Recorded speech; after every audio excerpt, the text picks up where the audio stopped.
Arese, the smart money woman. Of course, that is off the best-selling book, a hit one that she put that has been translated to a Netflix series, which also was a hit. Now, we're here to discuss finance, books, but then also the film industry. Arese, you are welcome. It is great to have you. Thank you so much for The having me. smart money woman. The smart money.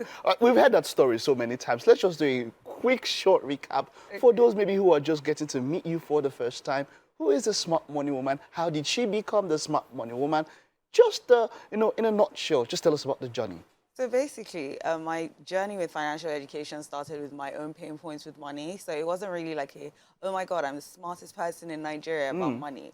I think there's a general misconception that I am the smart money woman, because the smart money woman is a fictional character. It's almost like something that we aspire to be. So she's the best parts of all the women, African women that I admire.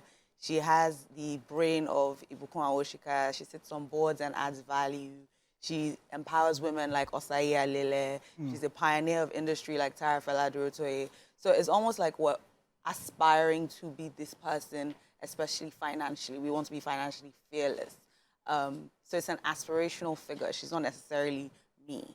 Now, there's just... Okay, Yeah. go ahead. Okay, because I was going to say, but I wrote a book. Okay. It was called The Smart Money Woman, or it is called The Smart Money Woman, and it's basically a story of 5 girls and their pain points when it comes to money. So it's a fictional story, but at the end of every chapter, there's smart money lessons and exercises that the audience can basically learn from. So you're learning about budgeting, debt, how to make investment decisions. So it's more like a workbook, a resource material, Exactly. not just something that you read and drop, something that you can Exactly. continually go to. So it's entertaining. Wonderful. People can see themselves in the characters. One is a fashion designer, one is a lawyer, one works in real estate. They're all Nigerian girls. You see like them struggle with different pain points when it comes to their personal finances, whether it's in love, whether it's family, relationships. So it just makes it fun and relatable to talk about financial issues without like the burden of the jargon. Okay, I like that, the jargon. Now, you put up you translated to and adapted for a TV series, went to Netflix. You did very well with the first season. Yeah. The second season is now coming up and is available on more platforms for people to watch. Tell us about it. Okay, so we did season 1. We basically did it by convincing different brands like First Bank, MasterCard, Unilever, to basically give me money in exchange for product placement so that I could produce season 1. And you'd think, okay, it was a great book. I went on a Pan-African book tour. Wow. It did like really well because, countries like South Africa, Tanzania, Uganda, you'd think it would be an easy sell to say to brands like, oh, I want to turn this into a TV series. But it was like, please, it's not going to be... Misogyny or something play a part in it? Did who? I mean, we're in a patriarchal society. So did you think it could have come in there? I don't know. I think the general idea was they didn't think that pairing financial literacy with education, with entertainment... Entertainment was going to be a big sell, right? I understand. So okay. it was really now I tough get to that. sell that idea. But we did it. We went on African Magic. It did well. Then a year later, we get on Netflix. And we're #1 and on the top 10 for about 12, 13 weeks. So we did so well. And everyone was like, oh my God, season 2, you need to do another season. So I go and I'm like, you know what? I want to do this bigger and better. Okay. I want to shoot, I want this to be at scale, right? So we shoot in 3 cities, Lagos, Cape Town, Johannesburg. Oh, okay. Raise capital to do that in a time where Naira was 500, 600. By the time we're done, it's like 1.9. Yeah, like, so that was tough. Like, that was really tough. But the thing is, I thought I would get stuck in the production part of it, because you know how you set a big vision for yourself, you think, oh my God, how am I going to achieve this? Will I even complete this production? Because it was chaotic.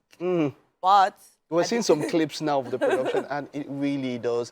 It's glossy. Yeah. It does look nice and all of that. Tried and being done now. Yes, that's what we can see now. Just talk to us about the cast. Maybe a little bit to 1 or 2 of the casts that we have here in this one. Okay, my cast is so amazing. Like we have Osasi Godaro, we have Inidima Koje, Nala Kindoju, Tony Tones.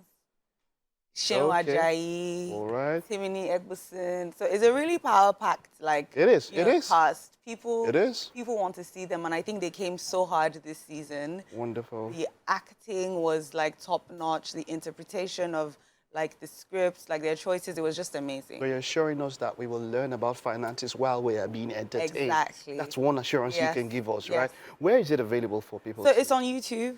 Oh, It's on YouTube. so that means it's accessible Yes, to it's basically accessible everybody. to everyone. So we started dropping episodes on October 31st. So we drop episodes every Thursday. So today, episodes 5 and 6 are dropping. Okay. I'm so excited. Like we do it in a way where like we premiere the episodes at 6 o'clock on Thursdays. Okay. Okay. And last week and the week before, we had about 5,000 people watching at the same time. Wonderful. And I think the most amazing thing for me about YouTube is seeing the comments and the real life, like audience reactions. Exactly. In real time. Engagement, real time. Like they're obsessed with the characters, they're obsessed with the storyline. And it's just so fulfilling to see because after working on this for so long and looking for, you know, distribution, and that was so hard, the validation that we're getting from the audience, like to say, this is really good. Makes it like, worth it. Makes it so worth it. Let me just finally, a final word for a young girl out there who is in a society that might be prejudiced against women. How does she break through that ceiling to become somebody like you and all the others you mentioned, just very fast? Hopefully they'll be better than me, but I feel like just focus on what your value is. Don't let anyone dim your light. Figure out what you're good at and what your contribution to the world is. Just focus on that. I don't think that anyone can stop you. It's a mindset thing. Wonderful, Arese. This is us wishing you the best. Keep on spreading that gospel and see you at the top. Thank you so much. All done. All right. Well, you heard all of that. It's available. You can go check it out now. It's available for everybody on YouTube. The Smart Money Woman, the second season, episode 5 and 6 will be dropping. We will see you after this time out. Stay with us.